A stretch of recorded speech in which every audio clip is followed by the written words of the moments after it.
함께 예배드리는 우리 모든 성도님들 삶 속에 우리 주님이 주시는 신령한 은혜와 은사와 복이 늘 충만할 수 있기를 간절히 축복합니다. 오늘 이제 우리가 왜 시리즈 마지막 이제 말씀을 들으려고 합니다. 마지막 말씀 들으려고 하는데 사실 주제가 좀 바뀌었어요.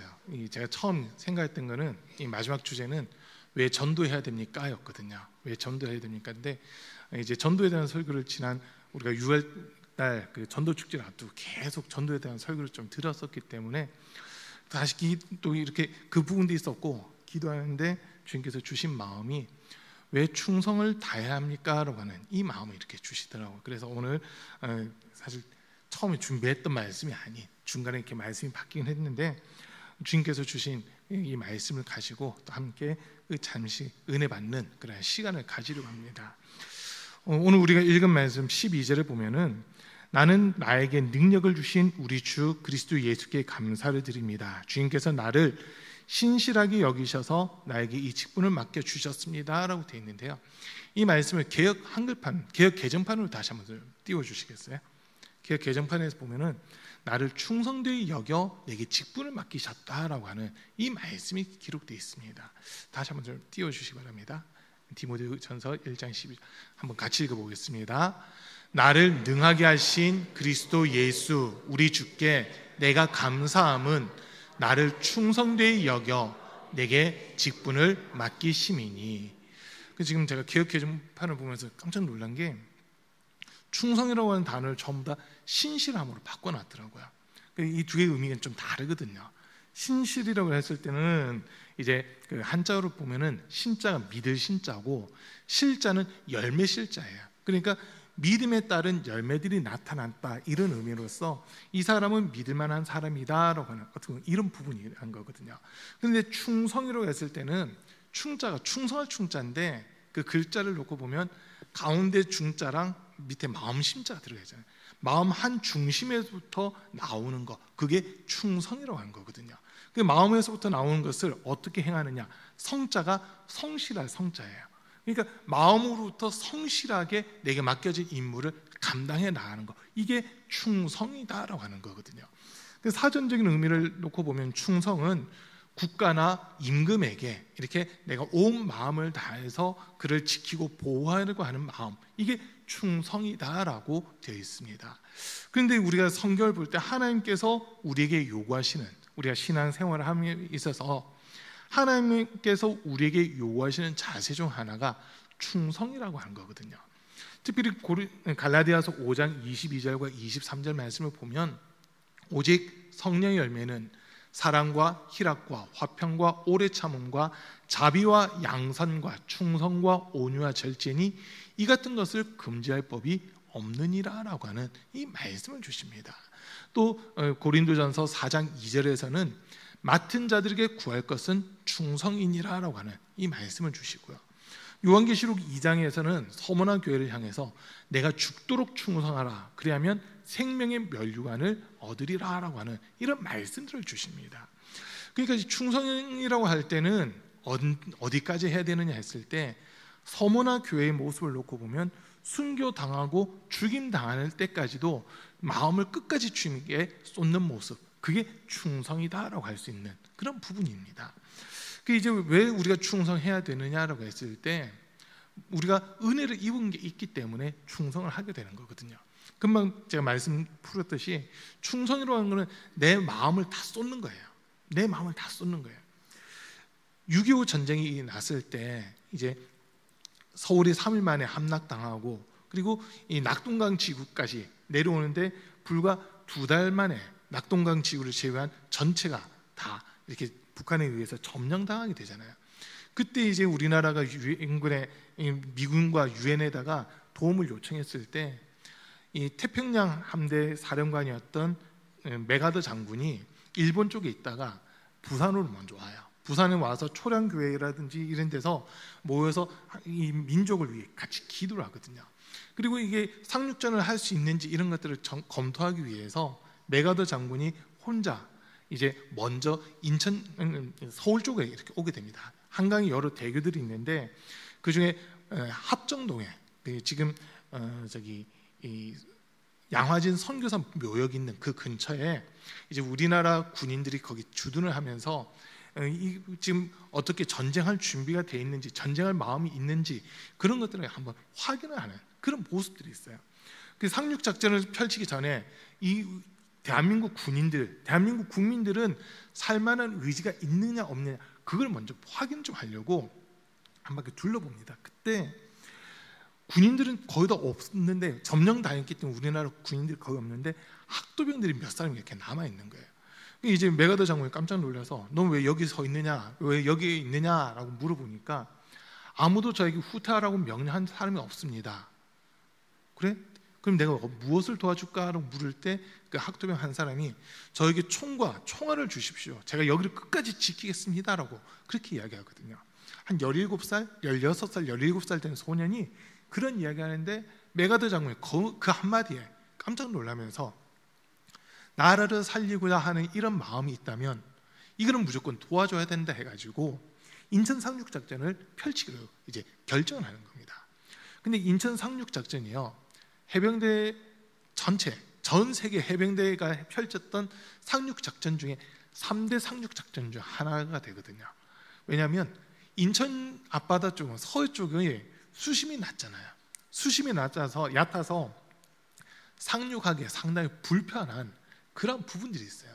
그리고 이게 물이 만약 빠졌을 때 상륙하게 되면 뻘을 갖다가 몇 킬로를 걸어와야 되는 그런 상황도 생기거든요. 그러면 뻘에서 그냥 다 죽는 이런 상황이에요. 물때를 정확하게 맞춰야 되고 물이 들어오는 때를 정확하게 맞춰야지만 이게 상륙을 할 수 있는데, 인천 상륙 작전 같은 경우는 성공할 확률이 5,000분의 1이었습니다. 성공할 확률이 5,000분의 1. 그러니까 이거는 그냥 100% 실패하는 작전인데 하나님께 기도하기 시작해요. 하나님, 지금 저 학도병의 모습, 정말 나라를 위해서 목숨 바치고 해서 하는 저 모습이 저의 마음을 움직였습니다. 근데 이게 나라를 살리겠다는 게 저 한 사람만이 아니라 이 땅의 국민들 전체가 이 나라를 살려야 된다고 하는 그 마음이 있으니까 이 상륙작전을 해야 되겠는데 할 수 있도록 지혜를 주십시오. 그리고 할 수 있도록 이 물때를 잘 맞출 수 있도록 좀 도와주십시오 하면서 메가더 장군이 기도하기 시작합니다. 그리고 이제 9월 26일 날 인천 상륙작전이 성공하고 9월 28일 날 서울을 수복하면서 그 인천 상륙작전을 성공하면서 이 6.25 전쟁의 전세가 확 뒤집어졌잖아요. 뒤집어져서 한반도 전체를 이제 다시 복원을 시켰는데 갑자기 중공군이 개입하면서 이 지금 휴전선이 그어지는 이런 일들이 있었거든요. 제가 왜 이 이야기를 하냐면 충성이라는 단어 때문에 그럽니다. 학도병이긴 하지만 정규 군인이 아니라 학도병이긴 하지만 나라를 위한 간절한 마음이 있었고 그 마음이 열의로 딱 나타났을 때 메가더 장군의 그 마음을 움직일 수 있었다는 거거든요. 이게 충성이라는 부분이에요. 하나님 앞에서 우리가 충성한다고 할 때는 어떤 큰 것만 맡아서 하는 게 아니라 작은 거라 하더라도 정말 내가 하나님께서 내게 베풀어 주신 그 은혜를 기억한다면 내 온 마음을 다하고 힘을 다해서 주님 뜻을 이루어 보겠다라고 하는 이 자세부터 시작되는 게 충성이 되는 겁니다. 우리가 신앙생활함에 있어서 그냥 형식적으로 그냥 날짜가 됐고 시간이 됐으니까 교회만 왔다 갔다 하는 게 아니라 내 온 마음을 다 쏟아야 거기서부터 충성이 시작이 된다고 하는 겁니다. 신명기 6장 5절 말씀을 한번 띄워주십시오. 신명기 6장 4절 5절 두 절인데요, 신명기 6장 4절과 5절 우리 한번 같이 읽습니다. 이스라엘아 들으라, 우리 하나님 여호와는 오직 유일한 여호와이시니 너는 마음을 다하고 뜻을 다하고 힘을 다하여 내 하나님 여호와를 사랑하라. 이게 어떻게 보면 충성이라는 단어에 딱 맞는 말씀일 수 있습니다.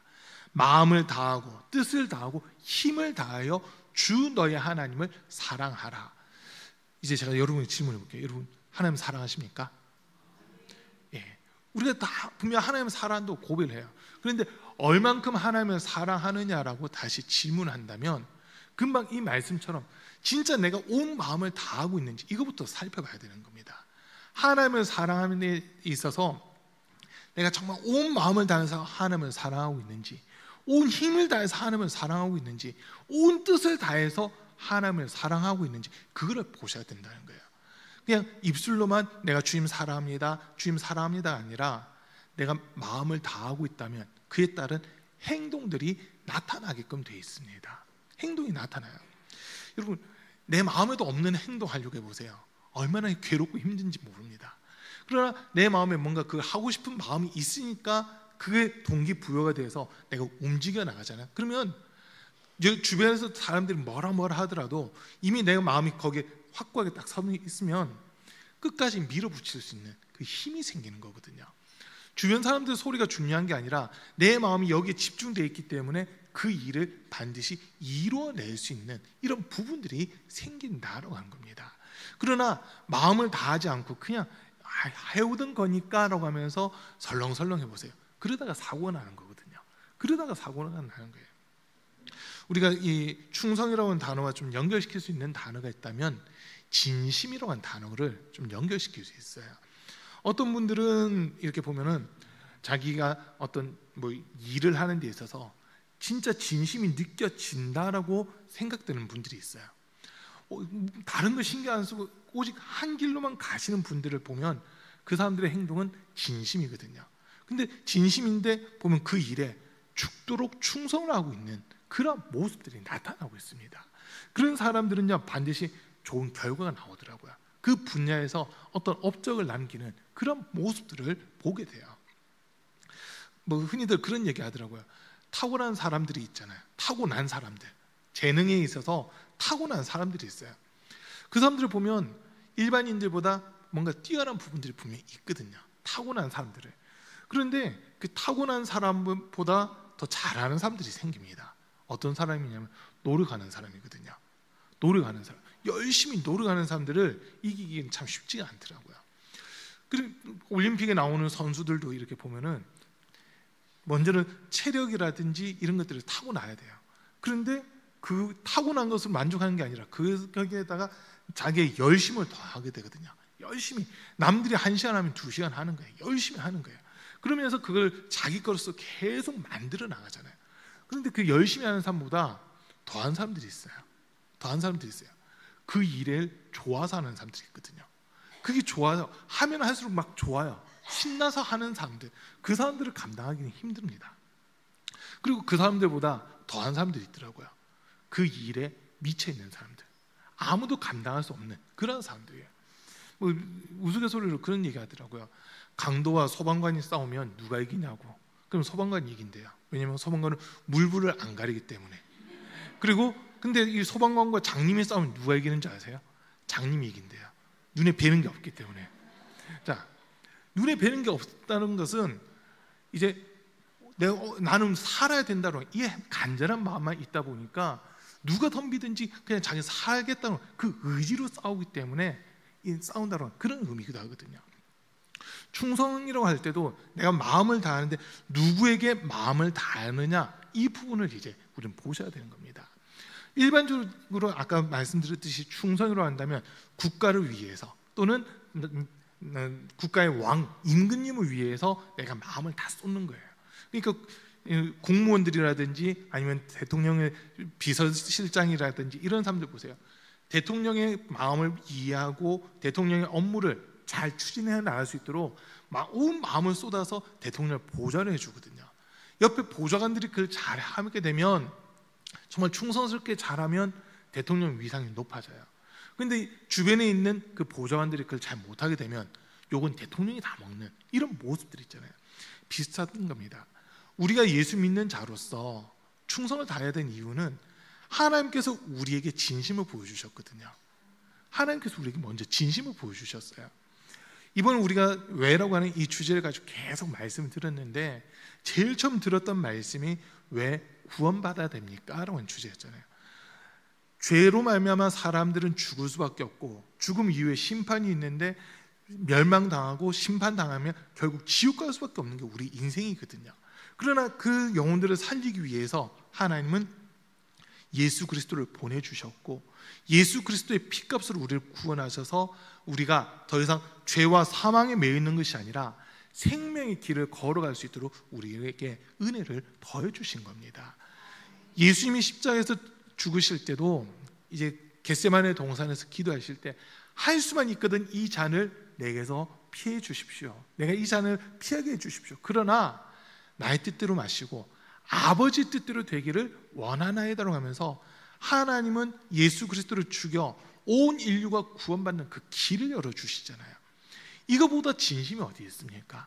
이 일 사건보다 진심된 사건은 없어요. 그러니까 하나님은 우리 영혼을 살리기 위해서 우리에게 온 마음을 다 쏟아주셨거든요. 온 마음을 다 쏟아주셨어요. 그걸 우리가 기억을 한다면 구원받은 자로서 우리도 예수 그리스도에게 또 하나님께 우리의 온 마음을 다 쏟아야 되는 겁니다. 그게 아까 우리 읽었던 신명기 6장 4절과 5절 말씀입니다.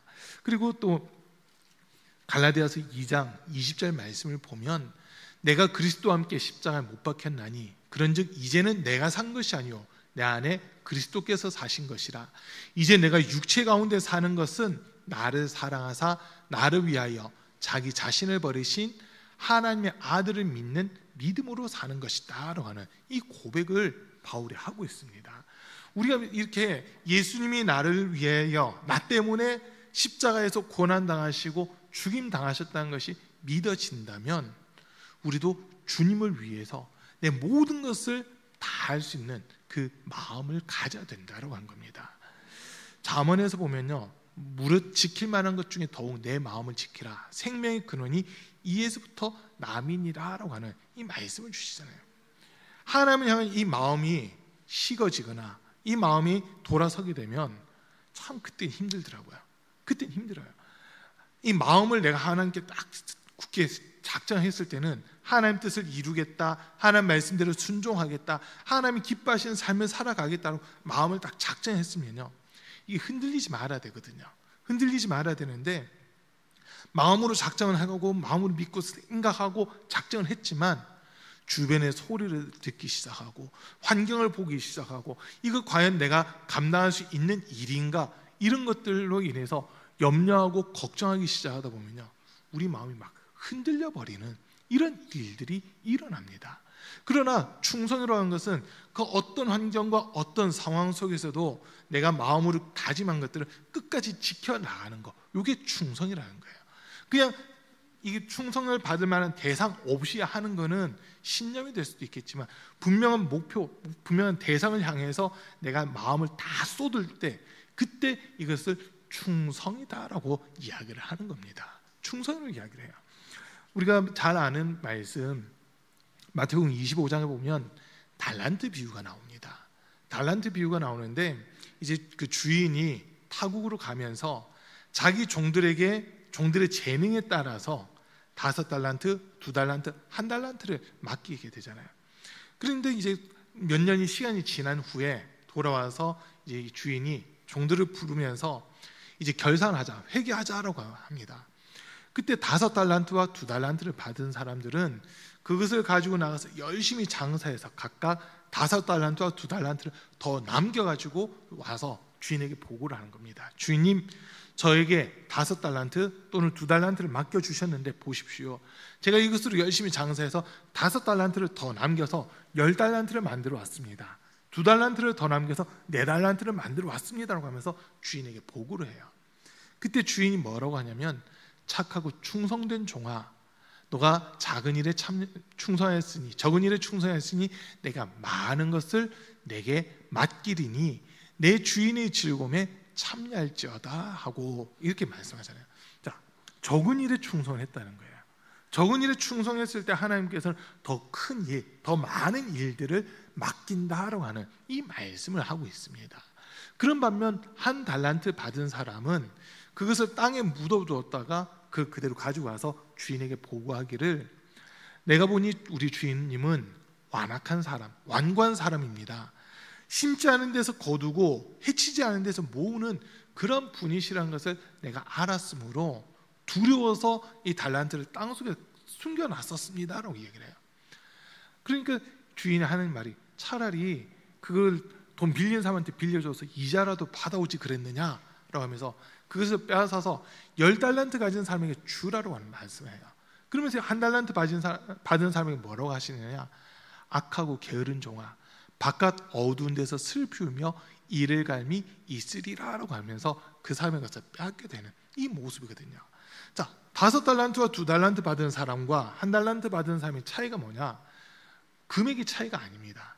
금액의 액수가 차이가 나는 것이 아니라 그들의 마음의 차이가 있어요.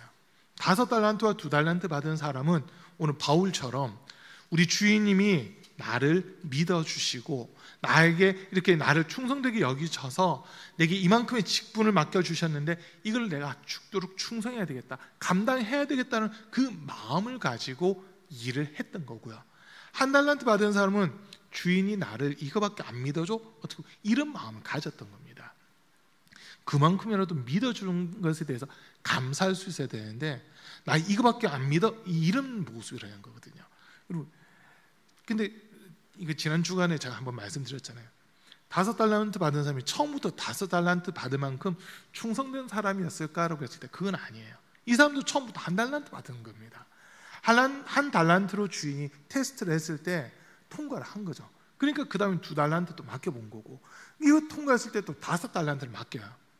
이거 통과했을 때 이제 어떻게 되느냐면 11달란트를 받게 되거든요. 자기가 가지고 있는 10달란트 그대로 받고 1달란트 가졌던 사람 것도 더 받아서 이제 더 큰 일들을 해나가는 그런 모습이잖아요. 주인이 볼 때 충성되다 하는 것은 이 사람이 내가 맡긴 것에 대해서 나를 인식하고 나를 생각하고 그 온 마음을 다해서 이 일에 집중하고 있구나, 그게 충성된 모습으로 나타났다라고 하는 겁니다. 우리 주님이 우리에게 바울과 같이 우리에게 직분을 맡겨주셨거든요. 오늘 우리가 읽은 말씀 11절 말씀에서 먼저 보면 건전한 교훈은 복되신 하나님의 영광스러운 복음에 맞는 것이어야 합니다. 나는 이 복음을 선포할 임무를 맡았습니다. 임무를 맡았다는 거예요. 자기가 맡은 임무는 하나님이 우리를 사랑하셔서 독생자이신 예수님이 이 땅에 보내주셨고 예수 그리스도를 통해서 우리가 구원받는 길이 열리게끔 해주신 거, 이거를 선포하고 증거하라고 직분을 맡겨주셨다라고 하면서 고백을 한 겁니다. 그런데 그 직분을 맡았을 때 자기가 똑똑해서 잘나서 직분을 맡은 것이 아니라 하나님께서 자신을 충성되게 여겨주셨다라고 그렇게 지금 고백을 하고 있습니다. 저 여러분들도 마찬가지예요. 주님 앞에서 우리가 내세울 것이 뭐가 있는지 한번 찾아보십시오. 없어요. 우리의 본성은 죄인이거든요. 죄성만 가득해요. 하나님의 말씀과 반대로 가려 하고 하나님 뜻과 반대로 가려 하는 게 우리의 모습입니다. 그런데 우리 힘으로는 구원받을 수도 없고 주의 일을 할 수도 없어요. 그러나 하나님께서 독생자 예수의 피로 우리의 모든 죄를 씻어주시고 사해주시고 그 피로 우리를 값주고 사서 자녀를 삼아주시면서 그 은혜를 인정하는 그 모습을 보면서 하나님, 너 충성된 자다라고 인정을 해주신다는 거거든요. 내가 뭔가를 했기 때문에 나를 충성되게 여겨주시는 것이 아니라 하나님이 내게 베풀어 주신 그 은혜와 사랑을 기억하고 감사할 때 주님, 너가 충성된 자다라고 인정을 해주신다는 겁니다. 내가 진짜 충성되다가 하는 게 아니라 하나님의 은혜를 기억하고 감사하는 것, 그것 때문에 충성된다라고 하는 말을 주시는 거예요. 그러니까 나를 충성되게 여기셨다라고 하는 것은 하나님이 나를 한번 믿어보기로 작정을 하셨다는 거거든요. 여러분, 어떻게 저 여러분 믿을 구석이 있으신가요? 하나님께서 보실 때 정말 이 사람은 믿을 만한 사람이야, 그런 소리를 우리가 들을 수 있을까요? 지금 바울은 보세요. 지금 자기 자신의 모습을 이야기합니다. 예수님을 만나기 전에 바울은요, 빌립보서 3장에서 자랑할 것들이 참 많았던 사람이에요. 히브리인 중에 히브리인이고 난지 8일 만에 할례를 받았고 그리고 베냐민 지파예요. 가말리엘 학문에서 공부를 했어요. 율법의 의로는 흠이 없는 바리새인입니다. 열심으로는 교회를 박해하는데 가장 앞장섰던 사람이 바울이에요. 그런데 그랬던 그가 빛으로 오신 예수님을 만난 이후로는 자기가 그동안 자랑으로 여겼던 그 모든 것들을 해로 여기고 배설물처럼 버리게 됩니다. 그 이유는 그리스도 예수 안에서 자신이 발견되려고 한다고 하는 이런 고백을 하거든요. 그러면서 바울은 이제 자기가 고린도 전서 15장에서 보면 사도들 중에서 가장 마지막 된 자가 자기라는 거예요. 사도들 가운데. 그리고 나는 이제 소위 칠삭동이 팔삭동이처럼 완성되지 못했던 나인데 하나님이 나를 불쌍히 여겨주셨다. 그래서 내게 사도라고 하는 직분을 맡겨주셨는데 사실 난 사도라고 칭하기에 너무나도 부족한 사람이다라고 고백을 하잖아요. 내가 나된 것은 오로지 주의 은혜로 된 것이다 라고 하는 그런 고백을 하면서, 그러나 다른 사도들과 자기를 비교할 때 부족한 건 없다는 거예요. 오히려 다른 사도들보다 복음을 위해서, 예수 그리스도를 위해서 매도 더 많이 맞고 40에 하나 감한매, 태장 이런 것들도 맞고 감옥에 갇히기도 하고 또 배가 파손되는 그런 위험한 순간들도 겪었지만 내가 주님의 복음을 전하겠다고 하는 이 마음만큼은 흔들리지 않았다라고 하는 그런 고백을 하는 거거든요. 이게 충성된 자의 모습이다라는 겁니다. 여러분, 하나님께서 나를 구원해 주시고 나에게 은혜 베풀어 주시고 나를 하나님 자녀 삼아 주신 것이 믿어진다면 우리는요, 주님 앞에 내 마음을 다 쏟아내야 되는 겁니다. 정말 주님이 나를 위해서 자신의 생명까지 아끼지 않고 주신 것처럼 나는 구원받았다라고 하면, 내가 정말 구원받는 것이 믿어지고 인정된다면 나를 구원해 주신 주님께 내 온 마음을 다 쏟아야 되는 거예요. 여러분, 마음을 쏟는다고 하는 것은 마음이 있는 곳에 내 모든 생각, 모든 정신, 물질, 힘 여기 다 쏟게끔 돼 있습니다. 다 쏟게끔 돼 있어요. 학생들이 공부할 마음이 딱 생겨보세요. 그러면 어떻게 해서든 문제집도 살려고 하고 공부를 해보려고 하고 공부 잘하는 사람한테 물어보려고 하고 하는 그런 행동들이 나타나잖아요. 공부할 마음이 딱 없어져 보세요. 책도 보기 싫습니다. 그냥 책 자체가 보기 싫고 책가방 들는 것 자체가 귀찮고 힘들어져요. 아마 여러분 그런 경험들이 한 번쯤 있지 않으세요? 뭔가 열심히 공부해야지 작정을 했는데 슬럼프가 한번 딱 찾아와 보세요. 공부하기 싫어집니다. 마음이 빼앗겨버리면 공부하기 싫어져요. 딴 데 가고 싶고 그냥 공부하는 이 자리를 빨리 벗어나고 싶은 그 생각이 가득해지거든요. 일도 마찬가지고요. 내가 마음을 쏟을 때는 그 일이 재밌어져요. 신나요. 주변에서 어렵지 않냐, 힘들지 않냐, 뭐 괴롭지 않냐 이런 얘기들을 하는데 하면 할수록 신나고 재미있고 막 하나님께서 하실 그 일들이 막 기대가 되는 이런 부분들이 생기거든요. 내가 마음이 있느냐 없느냐에 따라서 행동이 완전 달라진다고 하는 겁니다. 우리가 신앙생활함에 있어서도 내가 정말 하나님께 내 마음을 다 이렇게 집중하잖아요. 교회 나오는 것이 기쁘고 예배 드리는 것이 기쁘고 기도하는 것이 기쁘고 전도하는 것이 기쁘고 성경 읽는 것이 너무나도 기뻐요. 근데 이 마음이 딱 돌아서잖아요. 왜 기도해야 되는지 모르겠고 왜 예배해야 되는지 모르겠고 왜 교회 가야 되는지 모르겠고 그냥 삶의 의미 자체가 다 없어져 버리는 이런 모습들이 되고 만다라고 한 겁니다. 그래서 하나님은 지금 우리를 보시면서 안타까워하시는 거예요. 정말 너가 마음을 다하고 뜻을 다하고 힘을 다해서 하나님을 사랑하고 있느냐라고 그렇게 우리에게 질문하시거든요. 복음서를 읽어보면 예수님 거기에 한 가지 덧붙이시더라고요. 목숨까지 덧붙이고 계세요.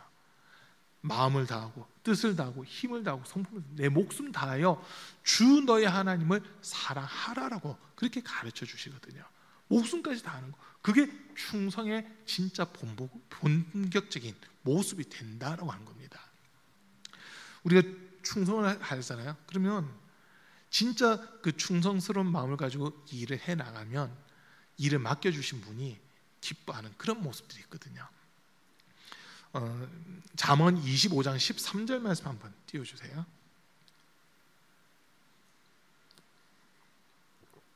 잠언 25장 13절입니다. 한번 같이 읽습니다. 충성된 사자는 그를 보낸 이에게 마치 추수하는 날에 얼음 냉수 같아서 능히 그 주인의 마음을 시원하게 하느니라. 진짜 마음을 다해서 그 맡겨진 일을 하는 사람들은요, 자기에게 임무를 맡기신 그 사람의 마음을 시원하게 해주는 그런 사람이라는 거예요.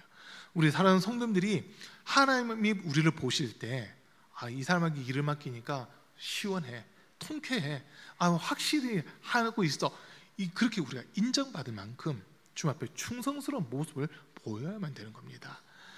충성되다고 할 때는 주님께서 더 믿어주신다는 거거든요. 우리가 온 마음을 다해서 주의 일을 행할 때 주님께서도 사실 온 마음을 다해 우리에게 집중하시는 이런 모습들을 보여주시는 겁니다. 예수님이 하셨던 말씀을 놓고 보면 너희가 사람들 앞에서 인자를 시인한다면 인자도 하나님과 하늘의 천사들 앞에서 너희를 시인할 것이고 너희가 사람들 앞에서 인자를 부인하면 인자도 하나님과 천사들 앞에서 너희를 부인할 것이다 라고 이 말씀하시잖아요. 이걸 이제 충성이라는 이 단어와 연결해서 본다면 너희가 사람들 앞에서도 주님을 위해 온 마음을 쏟고 있는 것이 증명이 된다면 나도 하나님과 천사들 앞에서 온 마음 다해서 너희를 시인해 줄게, 너희를 충성된 것을 내가 인정해 줄게 라고 그 말이기도 합니다. 또 반대로 사람들 앞에서 나를 향한 열심, 충성 이것을 부끄럽게 생각한다면 사실 나도 하나님 앞에서 너희를 부끄럽게 여길 수밖에 없어라고 하는 이런 모습이 되는 거거든요. 우리가 신앙생활하는 것은 사실 천국에서 주 앞에 설 때 상 받기 위해서 우리가 신앙생활 하는 거잖아요.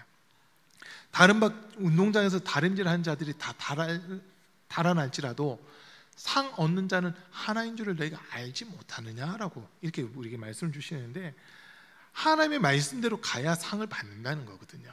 온 마음 다해야 상을 얻는 겁니다. 그냥 내가 교회 왔다 갔다 하고 교회 다니니까 구원 받겠지가 아니라 정말 내 온 마음을 다해서 주님을 사랑하고 주님의 몸된 교회를 사랑하고 주님께 더 가까이 나아가야 진짜 구원에 이를 수 있다고 한 겁니다. 주님은 지금 우리 중심을 보고 계시거든요. 우리 외모를 보신 게 아니라 우리 중심을 보신다고 했잖아요. 중심, 내 마음이 어디를 향해 있느냐, 내 마음이 누구를 향해 있느냐, 거기에 주님은 집중하고 계시는 겁니다. 요즘 이렇게 새벽기도 때마다 혼자 그냥 가진 생각이 우리 성도님들이 기도에 마음이 없으신가? 이런 생각을 사실 많이 하게 돼요. 정말 내가 주님께 마음을 쏟는다고 하면 하루 첫 시간 주님 앞에 나와서 주님의 도움을 구하고 주의 은혜를 구하는 게 필요하거든요. 그런데 바쁜지 피곤한 건지 보면 오시는 분들만 딱 오세요. 오시는 분들만 오시거든요. 그러다 보니까 목사 입장에서는 상당히 마음이 좀 불편하더라고요. 우리 성도님들이 주님을 향한 마음이 정말 있는 걸까? 정말 주님이 행하고자 하신 그 일에 참여하고자 하는 마음이 있는 건가라고 그 생각을 사실 하게 됩니다. 그 생각을 하게 돼요. 특별히 다른 날은 몰라도 제가 예전에 한번 광고를 드렸어요. 주일만이라도 직분 맡은 분들은 주일만이라도 와서 새벽기도에 참여를 하시라고 하는 그 말씀을 드렸었거든요. 근데 아무도 안 들으시더라고요. 오신 분들만 딱 들으시고 안 들으시는 거예요. 그러다 보니까 정말 주님 앞에 충성할 때는 특별히 교회에서 이제 예배의 순서를 맡았다 아니면 교회에서 뭔가 이렇게 직분을 맡았다 했을 때는 그를 감당할 수 있도록 주님 힘 주십시오, 지혜 주십시오라고 하면서 주님의 도움을 구해야 되는데 주님의 도우심 없이 내 힘과 내 지식과 내 능력으로 감당하려고 한다 했을 때 주님께서 그것을 인정해 줄 수 있을까라고 하는 사실 그 질문이 제 속에 계속 남아있는 겁니다. 그 질문이 우리 주님은 지금 우리 중심을 보고자 하시는데 우리 마음이 주님을 향해 있고 주님의 뜻을 이루고자 하고 주님 손에 붙들림 받고 정말 주님과 함께 하려고 하느냐 그걸 주님은 보고자 하시는데 그 마음이 없다면 우리가 아무리 열심히 한다 하더라도 주님께서는 우리를 충성되게 인정하지 않는 이런 모습이 된다고 한 겁니다. 그래서 우리는 정말 주님 앞에 설 때 착하고 충성된 종아 잘하였도다라고 칭찬 들을 만큼 우리 온 마음을 주님께 쏟아야 되는 겁니다. 주님은 그 중심을 보고 계시거든요. 정말 내가 주님의 도움이 필요합니다. 주님의 은혜가 필요합니다. 주님 없이는 난 아무것도 할 수 없습니다라고 하는 그런 마음가짐, 이게 매우 중요하다고 한 겁니다. 그래서 우리 사랑하는 성도님들, 충성은요 내 마음 쏟는 거, 내 마음을 다하는 거, 여기에서부터 시작이 되는 겁니다. 여기서부터 시작돼요. 하나님을 향해서 내가 온 마음을 다해야 돼요. 예수 그리스도를 향해서 내가 온 마음을 다해야 됩니다. 그래야 주님께 집중할 수 있고 주님께서 우리를 통해 일을 이루어 갈 수 있다고 한 거거든요.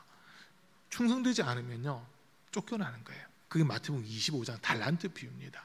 충성된 자는 주인의 즐거움에 참여하지만 충성되지 않는 자들은 주님께서 그냥 내치시는 이런 모습들을 우리가 보는 거거든요.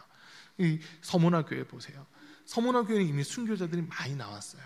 이따 오후 예배 때 서문화 교회와 사대교회를 좀 비교하면서 말씀을 드릴 건데 충성되다고 할 때 주님께서 그들이 충성된 모습을 보면서 요구하신 게 있어요. 죽도록 충성하라는 거거든요. 그 어느 교회를 향해서도 죽도록 충성하라는 말을 안 하세요. 마음이 그만큼 이 서문화 교회만큼 주님께 향해 있는 교회들이 없었기 때문에 죽도록 충성하라고 하는 말씀은 안 하세요. 그러나 서문화 교회는 내가 죽더라도 주의 복음은 온전히 전파되어야 된다고 하는 그 온전한 마음이 있었기 때문에 죽도록 충성하라고 하는 그 말씀을 주시는 거거든요. 그래서 우리 가운비교회 성도님들도 충성한다고 했을 때 딴 게 아니에요. 내가 교회에서 이 직분 맡았어요, 이 직분 맡았어요가 중요한 게 아니라 그 일에 내가 온 마음을 다 쏟아야 되는 겁니다. 온 마음을 다해서 그 마음을 다했을 때 다른 걸 보는 것이 아니라 오직 주님께만 집중하고 주님께만 가까이 나가는 모습, 그거를 주면 충성되게 여겨주시는 거거든요. 오늘 본문에서도 보세요. 바울은 그 전에 복음을 받아들이기 전, 예수를 믿기 전에는 회방자였다라고 자기 스스로가 고백을 하고 있습니다. 13절 말씀 잠깐 보면요, 내가 전에는 회방자요, 박해자요, 폭행자였습니다. 그러나 그러한 행동은 내가 믿지 않을 때 알지 못하고 한 것이므로 하나님께서 나에게 자비를 베풀어 주셨습니다. 자기는 열심히 한다 했는데 하나님의 뜻과 반대되게 열심히 했던 그 모습이었던 거죠. 그러나 주님을 만나고 나서는 마음이 바뀌고 생각이 바뀌면서 이제는 정말 예수 그리스도께서 나를 위해 죽으신 것이 확실히 믿어지다 보니까 나는 주님을 위해 죽겠다고 하는 그 마음을 가지고 복음 전하는 일에 온전히 자기가 바쳐지는 이런 모습들, 이걸 주님께서 보신 거예요. 내가 너에게 자비를 베풀고 은혜를 베풀었더니 이제서야 너가 마음을 나에게로 집중하고 있구나. 이제서야 너가 마음을 내게 집중하고 온 마음을 나에게 다해서 이 일에 힘쓰고 있구나라고 하면서 충성되다라고 인정을 해주시는 이 모습이거든요. 우리가 충성해야 되는 이유, 우리가 구원받았잖아요.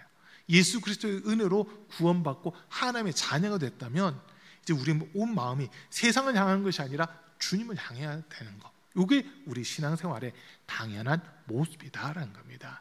그래서 정말 주님 앞에서 끝까지 충성된 성도의 모습을 가지는 저와 여러분 다 되실 수 있기를 주님의 이름으로 간절히 축복합니다.